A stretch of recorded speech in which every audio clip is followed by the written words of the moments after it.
نماز کی فضیلت کا کیا کہنا، نماز کی برکتوں کا کیا کہنا۔ آقا کریم صلی اللہ علیہ وسلم ارشاد فرماتے ہیں کہ جب بندہ نماز کے لیے کھڑا ہوتا ہے، اللہ تعالیٰ اپنے فرشتوں سے فرماتا ہے، اے میرے فرشتوں، میرے اس بندے کے سارے گناہ کو اس کے سر پر سے اٹھا لو، تاکہ یہ میرا بندہ جب میری بارگاہ میں کھڑا ہو تو گناہوں سے پاک اور مبرہ ہو کر کھڑا ہو، گناہوں سے صاف و شفاف ہو کر کھڑا ہو، گناہوں سے پاک اور صاف ہو کر کھڑا ہو۔ فرشتے اس کے سارے گناہ اٹھا لیتے ہیں، وہ بندہ گناہوں سے پاک و صاف ہو کر اللہ کی بارگاہ میں کھڑا ہوتا ہے، نماز ادا کرتا ہے۔ جب نماز مکمل کر لیتا ہے، فرشتے عرض کرتے ہیں، میرے کریم، کیا میں اس کے گناہ کو اس کے سر پر دوبارہ ڈال دوں؟ اللہ تعالیٰ فرماتا ہے، اے میرے فرشتوں، میری عزت و جلال کی قسم، میری غیرت کو یہ گوارا نہیں کہ ان کے گناہ ان کے سروں پر دوبارہ ڈال دیے جائیں، بلکہ تم گواہ رہو میں نے اس بندے کے سارے گناہوں کو معاف کر دیا ہے۔ تو معلوم ہوا کہ جو بندہ نماز کے لیے کھڑا ہوتا ہے، ابھی نماز پڑھا بھی نہیں، اللہ تبارک و تعالیٰ اس کے گناہوں کو معاف فرما دیتا ہے، اللہ تعالیٰ اس کے سارے گناہ دھل دیتا ہے۔ آقا کریم صلی اللہ علیہ وسلم نے ارشاد فرمایا، اے میرے صحابہ، کیا تمہارے گھر کے کنارے، تمہارے گھر کے قریب اگر کوئی نہر ہو اور تم اس میں 5 وقت نہاؤ تو کیا تمہارے بدن پر کوئی میل باقی رہے گا؟ صحابہ نے عرض کیا، یا رسول اللہ، کوئی میل باقی نہ رہے گا۔ آقا کریم نے ارشاد فرمایا، بس 5 وقت نماز کی یہی مثال ہے کہ جب تم 5 وقت کی نماز ادا کرو گے، اللہ تبارک و تعالیٰ ان نمازوں کی برکت سے تمہارے سارے گناہ معاف فرما دے گا، تمہارے سارے گناہ دھل دے گا۔ گویا جب تم فجر کی نماز ادا کرو گے تو فجر کی نماز کی برکت سے جو تم نے عشاء اور فجر کے درمیان گناہ کیا ہے،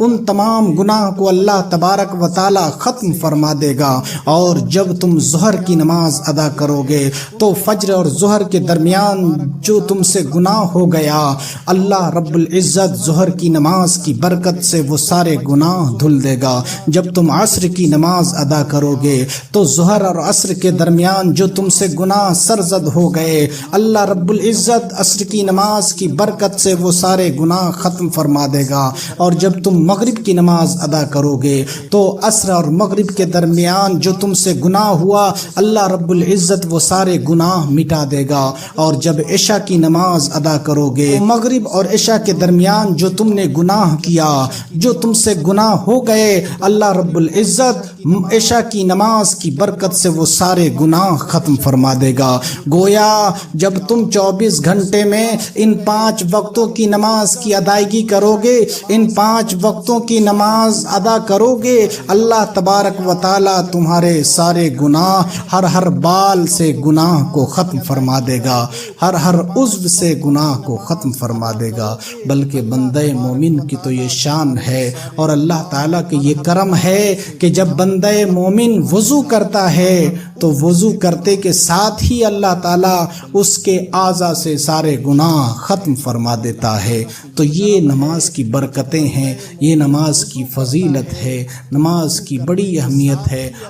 صحابہ کرام نے عرض کیا، یا رسول اللہ، محشر میں آپ ہمیں کس طرح پہچانیں گے؟ حالانکہ وہاں تو حضرت موسیٰ علیہ السلام کی بھی امت ہوگی، حضرت عیسیٰ علیہ السلام کی بھی امت ہوگی، حضرت ابراہیم علیہ السلام کی بھی امت ہوگی، وہاں نبیوں اور رسولوں کی امتیں ہوں گی، بے شمار لوگ ہوں گے، آپ کس طرح اپنی امت کو پہچانیں گے؟ تو آقا کریم صلی اللہ علیہ وسلم نے ارشاد فرمایا، اے میرے صحابہ، میں تمہیں اعضائے وضو کی چمک سے پہچان لوں گا۔ تمہارے اعضائے وضو چمک رہے ہوں گے، تمہارے اعضائے وضو دمک رہے ہوں گے، تمہارے اعضائے وضو چمک رہے ہوں گے، اس کی چمک سے میں تمہیں پہچان لوں گا کہ یہ میرا امتی ہے۔ تو یہ نماز کی برکتیں ہیں، یہ وضو کی فضیلتیں ہیں۔ اللہ تبارک و تعالیٰ نے اپنے حبیب کی اس امت پر یہ کرم نوازی فرمائی ہے کہ ہم چھوٹے چھوٹا سے چھوٹا بھی عمل کریں اللہ تبارک و تعالی بڑا ثواب اور بڑی نیکیاں اور بڑا اجر عطا فرماتا ہے۔